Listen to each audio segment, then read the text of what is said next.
আসসালামু আলাইকুম। শুরু করতেছি পরম করুণাময় দয়াময় আল্লাহর নামে। আজকে রান্না করব ইলিশ মাছ। ওয়াও! চাঁদপুরের ইলিশ মাছ দুর্দান্ত টেস্ট। যেমন টেস্ট তেমন উপকারী। দুগ্ধপানকারী মায়েরা ইলিশ মাছ খেলে অনেক বেশি বেস্ট ফিডিং করাতে পারবেন। আমার ইলিশ মাছ কাটা শেষ। দেখেন আমি সবগুলো পিস করে নিছি। এখন ধুয়ে রেডি করে নিয়ে আসলাম। ওয়াও!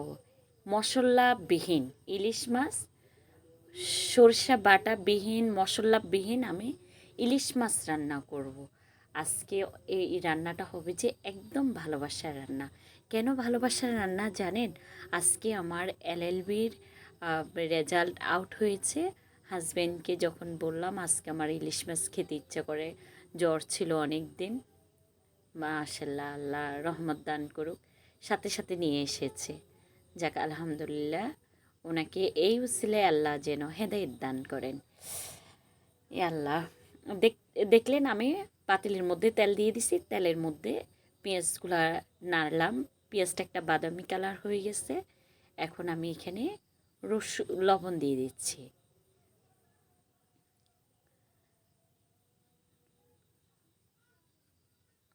আহ, ইলিশ মাছ খাওয়ার কথা ভাবলে না লোল চলে আসে। এত টেস্ট!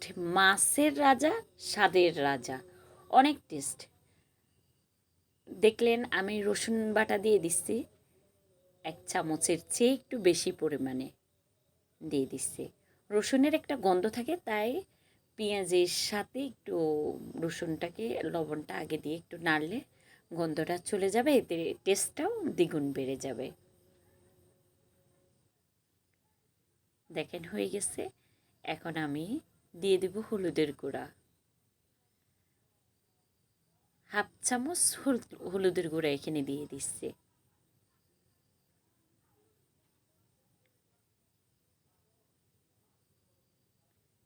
এখন দিয়ে দিচ্ছি মরিচের গুঁড়া, হলুদের গুঁড়া মরিচের গুঁড়া দিয়ে আর একটু তেলের মধ্যে পেঁয়াজের সাথে একটু নাড়তে হবে। নাড়লে তাহলে মরিচ হলুদের গন্ধটা যাবে। এখন আমি মশলা কষানোর জন্য দিয়ে দিচ্ছি পানি।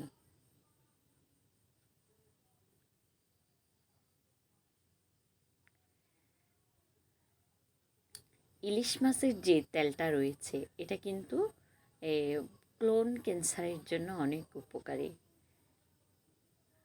অ্যালার্জি যাদের, একটু সতর্ক থাকবেন। না খেয়ে এই মাছ কি না খেয়ে থাকা যায়? যতই অ্যালার্জি হোক। পানি দিয়ে দিলাম, এখন মশলাটা কষাবো, ঢাকনা দিয়ে দিচ্ছি।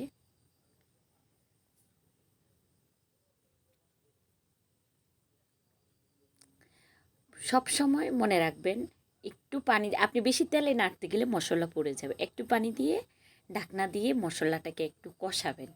এখন আমি আরও পানি দিয়ে দিচ্ছি।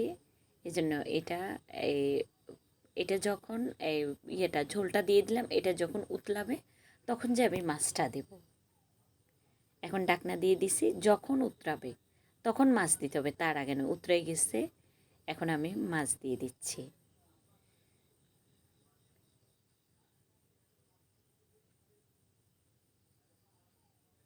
ইলিশ মাছের ঝোলাটা কিন্তু অনেক টেস্ট, আমি খাই। যাই বলেন, আমাকে যাই বলেন না কেন, আমি ইলিশ মাছের ঝোলাটা খাই। যদি মন চায় আমাকে পচা বলতে পারেন, কিন্তু ইলিশ মাছের ঝোলাটা হেভি টেস্ট লাগে। এটা একবারেই ঝোলটা দিয়ে দিচ্ছি, মনে রাখবেন দ্বিতীয়বার ঝোল দেবেন না, এতে মাছটা পানসা হয়ে যাবে। ওয়াও! মানে মাছটা দেওয়ার সাথে সাথে একটা যে ভাব বের হয়েছে, ফ্লেভার আসছে, আলহামদুলিল্লাহ। আল্লাহ তাআলা এত স্বাদের স্বাদের জিনিস আমাদের জন্য তৈরি করে রেখেছেন। দুনিয়াতে এত কিছু আমাদেরকে দিয়েছেন, না জানি আল্লাহ তাআলার কাজ করে গেলে আল্লাহ তাআলা পরকালে কত নেয়ামত আমাদের জন্য রেখেছে, সেই শুকরিয়া আদায় করে শেষ করা যাবে না। মাথাটা কিন্তু একটু বড়, তো মাথাটা একটু এপিট ওপিট করে দিতে হবে। এখন আসলে রেজাল্ট তো দিছে দুপুরে। হাজব্যান্ড অফিসে গেল, অফিস থেকে আসে রাত প্রায় 10টার সময় মাছটা নিয়ে আসছে। আসলে তরতাজা মাছটা না রান্না করলে যে ভালো লাগবে না, এই জন্য রান্না করে ফেলেছি। আমার মাছটা প্রায় হয়ে আসছে, দেখেন ঝোলটাও শুকিয়ে আসছে, অনেক টেস্ট হয়েছে। যদি খেয়ে দেখতেন তাহলে বুঝতে পারতেন যে কত টেস্ট হয়েছে। সাথে একটু দেশি ধনিয়া পাতা দিয়ে দিচ্ছি, আনসিজনে দেশি ধনিয়া পাতা। এজন্য বলে যে যদি লাগে কর ছাড়িও না শহর, শহরে আনসিজনে সব কিছু পাওয়া যায়। তারপরও গ্রাম অনেক ভালো লাগে। অবশ্যই আমি গ্রাম্য পরিবেশের মতোই জায়গায় থাকতেছি। ধনিয়া পাতা দিয়ে দিচ্ছি।